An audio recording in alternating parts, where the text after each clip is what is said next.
The polls are sinking, his government looks directionless, and New Zealanders are wondering, is Christopher Luxon in charge or what? Maurice Williamson had 9 cabinet posts, watched 8 prime ministers come and go, and has survived more than 3 decades in politics without losing his mind. And he says Luxon has to copy Trump or else. That's next. Financial freedom faster. Financial freedom faster. If you like making money rather than watching everyone else do it, hit that subscribe button and get ahead, because this is New Zealand's fastest growing real estate and investment show. Maurice, investors don't want Labour back. Luxon looks to be in a little bit of trouble. There are real question marks about Luxon right now, and you think he can learn a lot from Donald Trump? If Luxon just picked 2 or 3 of what Trump has announced, Trump's second day in office, and I know this because I've seen some of the polling from the Republican Party, he announced one of his executive orders and signed, from tomorrow on, all federal hiring will be on merit. Fantastic. Okay? Now, you want to argue with me why that's wrong? Tell me why that's wrong. You can't. You want people to do jobs and they're on merit. We're employing them. Why doesn't Luxon say all hiring in future, instead of it being DEI and instead of we having to have a one-legged lesbian from the South Island who's into saving gay whales because we don't have enough of them on our team at present, I want people who get jobs in the public service to be on merit. I reckon he would go up 5 percentage points in the polls, just that. Yeah, if he said bullshit and then he did a few big things like that, Yep. all of a sudden people are like, well, who's this Luxon guy? Yeah, finally he's taking some control. It's command and control, because that strength of leadership resonates with the vast bulk. Not with a few of the Fruit Loop wokesters out there, but with the vast bulk of your audience. They go, wow, I like this guy. Don't particularly like him personally, but I think he's getting things done, and that's what matters. And if I have any chance of advising him, I would say, please get your messaging a lot more crisp. Yes and no are 2 really good answers, and getting rid of that nonsense is another really good answer, or by bringing stuff in rapidly under urgency to fix that and make sure it stops happening. There's 3 or 4 answers that you give those people that are engendered with warmth, and this guy knows where he's going. Now, his minders will be telling us, be very careful of taking a particular position because you'll alienate someone. In politics, you have to alienate certain people for others to like you. Yeah. In 2002, when we took a drubbing, we got 20.9% of the party vote. I said in the Herald publicly at the time of the election, I got into trouble with my own party for it, I said, even Sue Bradford doesn't hate us. And I need for her to hate us, because that means we're doing the right things. She actually said on an interview on TV during the election, oh, who cares about National? They're irrelevant. That's the most cutting thing I've ever had said about me. We're irrelevant. I want to stand hard-nosed for really specifics that will make a difference, that will grow the economy. And there will be people who will detest you for it, from the hardline left. But right now it's more a blancmange. Well, we sort of want to and we liked it, but every answer is about, well, we're looking into it and there's a long-term window of opportunity. And at the end I go, well, that was great. What did it mean? So I'm hopeful that anybody can get his messaging a little bit better. Forceful decision-making actually really gets the public on your side. They see that you've got a plan. They see that it's going to deliver outcomes that you know. But rhetoric itself won't do it. Actual actions, bringing something in, slamming that down, stopping that, getting rid of that, are things that make a big difference. You know, trivial as it was, banning the gang patches. Most people love that. These guys are out there threatening and intimidating. We'll ban the damn things, and if you're wearing them, you're going to get prosecuted. Good. Fixed, moved on. Doesn't make the needle move much in the economy, but we need a whole lot of those equivalents in the economy that makes the needle move. A reminder, money moves fast, and so should you. Hit subscribe for property insights, investment hacks, and the smartest ways to grow your wealth. Maurice, you're in Parliament for 30 years. You saw 8 prime ministers come and go. What makes a good prime minister? I've seen people who I thought would make a really good prime minister, and they didn't. And I've seen people who I said, no way. When David Lange got elected in the Māngere by-election in 78, he weighed 300 pounds. He had a pudding basin haircut with big black horn rim. And I laughed. I said, who is this guy? And someone said, oh, he could be a future prime minister. Oh, yeah, right. Well, he did, and he was a good prime minister for quite a bit of that time. So there's no, you can't, if you ask me to sit down and write down a piece of paper what makes it, there's no such thing. One of the best prime ministers we never had was a guy called Jim Macleay. He was leader of the National Party. He was, in my view, one of the most clear-thinking, really cool guy, liked them lots, really liked. But he was leader for only about a year or 8, and he was just floundering, just literally floundering. So leadership X factor is something you cannot say it's this. You've been a cabinet minister under two of National's greatest leaders in Jim Bolger and John Key. Both won 3 elections. So what can Luxon learn from Key? What John Key was a master at, I watched him and he was a master at it. Every time he was questioned things about why have you done this, he would always say, look, just back the truck up a little bit and let me explain what the problem we had to face was and why it had to be fixed. And we looked at some options, even the things you're advocating now, but we ruled them out because they haven't worked elsewhere or they're too expensive and so on. And that by the time he'd finished answering it, he'd done a little story that ordinary punter would say, yeah, okay, I'm all right with that. But you've got to be able to bring people with you because otherwise you don't get re-elected and communicating what you're doing. So the two things, absolutely agree. You've got to be doing those things. And I don't see much, what is too much hooey and not enough doey.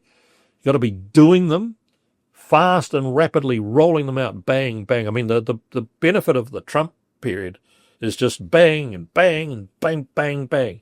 Now, I don't want people to get too carried away with the Trump thing because he's got a terribly advantageous position. A, he can't get re-elected because he's only 2 terms, so he doesn't have to worry about a new election. Secondly, he doesn't have a caucus that he's got to keep happy or they can bowl him.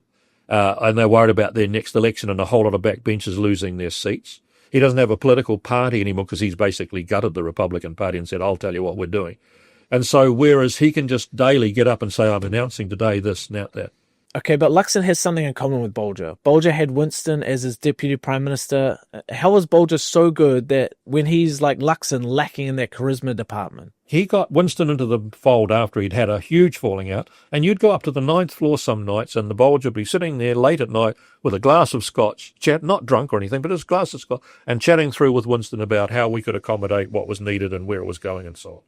So it's about the art of the deal, I guess, as Trump would call it. You've got to get outcomes. How do I get them? And if I haven't got the numbers to do it myself, and no government, I don't think the Jacinda 50% thing will ever happen. I don't think that'll ever happen again. It never had happened up until the last time we ever got a 50% was the 1951, the year I was born.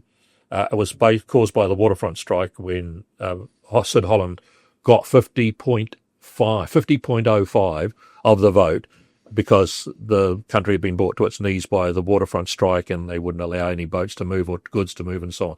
You've never had that, even all through the 60s and the 70s, 80s, 90s. And that 2020 was a bit of an aberration because of COVID and a whole rate. Yeah. I don't think you'd ever see. So you've got to make compromises. You've got to say, okay, well, if I can get you to agree to this, this and this, I'll give away on that and so on. It's not a good way to run a business, but big businesses board members tell me that there will be often quite serious debate at the board, and then finally they'll settle on a position of going forward. People who can do that, and it doesn't need to be the animosity, doesn't need to be, I'm going to get that bastard, I'll deal to them, is, they fought me, they won, I lost, or I won, they lost. But we're getting something done and getting an outcome is really what matters. Bolger was outstanding at it. Key didn't have to worry too much. His coalitions were much easier to manage and smaller. And he even bought the Maori Party in at that stage because people like Tariana Turia and Peter Sharples were quite sensible to deal with. Tariana Turia brought this whole whānau ora package together, and really when she explained it to us, she said, it's just simply this. You go out to a family in real trouble in South Auckland tomorrow, you couldn't see 5 government cars parked in the driveway. Somebody from health and somebody from welfare and somebody from IRD and a policeman is there. And so on. How about we actually have a person in charge of trying to manage that family and education and their health, and they will call on resources whenever they did it. And I thought, well, that makes more sense than I've ever heard.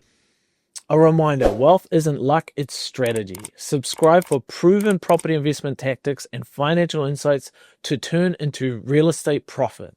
What do you make of Winston? Well, actually, Winston's sort of come and gone as part of my political career. When I first stood got selected in 1986.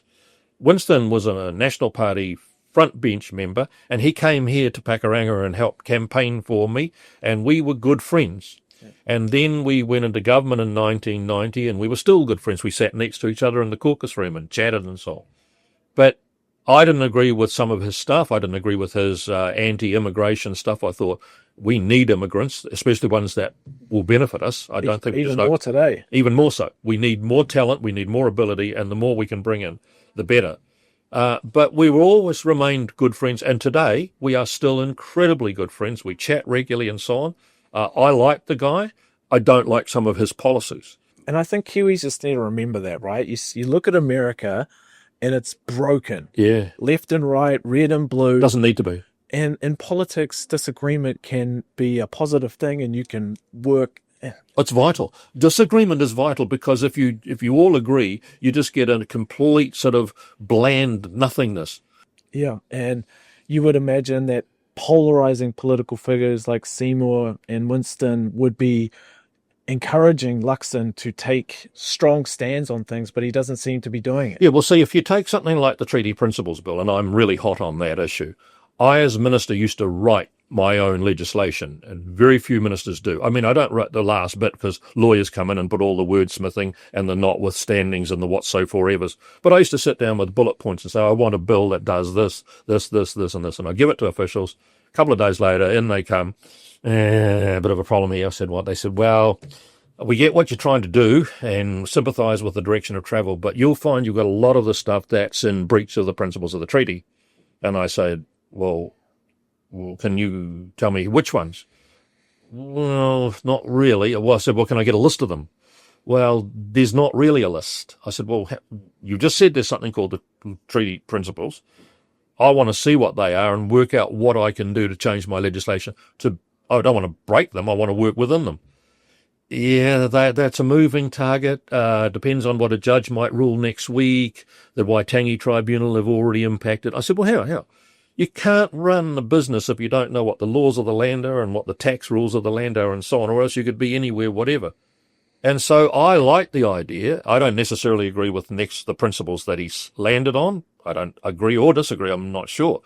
But it's a damn good thing to be debating, to get it tidied and then to go to a referendum so the public get a say, and then no government in the future. If you just do it through legislation, then another government comes in and wipes that out and changes it. But you entrench it with having a referendum. So I would have thought Luxon's best line on that was, well, I'm not really keen on what Seymour's proposing. I think it's quite damaging, could be bad for race relations and so on. But I'll let it go to the select committee, as we've agreed to. And then at the end of all the submissions and when the feedback comes back about what they think and where we should go, then National will make a decision whether we go any further with it. Yeah. He should have done that. How difficult will Luxon find Winston once Seymour takes over as Deputy Prime Minister later in the year? I think he'll be more free. I think he'll test the boundaries a bit. I think you'll end up with Luxon having to go, yeah, well, that's New Zealand First view, that's not the government's view. And it gets a lot more testy as you get closer to the time. And, of course, he won't be Deputy Prime Minister because that's a shackle that's come off him. And he also has to towards the end of a term because they're their own party and David Seymour's their own party. They can't stay with a bland everybody agrees with us running up to an election. You have to find things where there are differences, where you stand out strongly on something against the other members of your coalition. Not so much at the beginning, it's a matter of going with what you've got in your agreement and doing it. So Winston will be freer to now start advocating for things that he's in favour of, and maybe the others aren't, but he'll also be able to fight harder on things that he doesn't want to see. Okay, so the backbench is looking at what's going on with Luxon and Seymour and Winston at the moment, and they're thinking, mate, this leadership group, they got 6 months to get it right, and if they don't, maybe new people are going to filter through. How do you see this unfolding? What are they looking at? Well, that's always the problem for people in marginal seats, for example. We had Carlos Chung win Roskill, which was always a Labour seat. He threw out Michael Wood and he got it. But it will be very unlikely he'll stay a long-term MP for that, even in good times for National. But if things are starting to slip away, that's a marginal seat that will go. Also, we've got quite a few on our list that rely on the party vote. And if that party vote starts shrinking, they're waving goodbye to political oblivion. They're okay at the beginning of the 3-year term. By middle, they're starting to get a bit, I hope I'll still... Within the last year, it's like, I'm going to lose my job if we don't get something done here. So they'll be watching the parties poll, both Labour and National do quite in-depth polling. I know what some of that polling is showing backbenchers aren't allowed to see it, but they get to see it through little avenues that do. And they're going, oh, the old loose bowel syndrome kicks in for them, and they're going, what am I going to do here? Then there suddenly you start hearing, doing the numbers, we've got to find a way of getting rid of the current leadership team and bring something else in. The one problem with that always is, for you as an individual, if you're a senior minister and people are backbenchers saying, we'd love you to take the reins, is, do you ever want to take over the captaincy of the Titanic after it's hit the iceberg? And so you could actually wreck your political career, go into the leader, lose the next election, and then be oblivion forever. So I don't know anybody that would want to challenge Luxon at present. I don't think there is anybody that would want to. And so it's a matter of trying to fix the problem rather than break it apart. I think most of the members of their caucus are in that space. I think they'd rather fix their messaging and their policies and their announcements and their doables so that they're getting a lot more runs on the board, and people say, oh, they're pretty energetic and pretty enthusiastic government. I think I like what they did last week on so-and-so, and good announcement this week on what. That's, I think, that they much rather. I think there's too much further to go before you'd have a spill at the top. I don't think that will happen. Well, thanks for joining us. Pleasure to be with you. More cash, passive income coming fast. Make your money work for you. Live the dream, it's overdue. So don't just wait, take control. Mortgage HQ will make you bold. Financial freedom's in your hands. Take that step, it's time to step.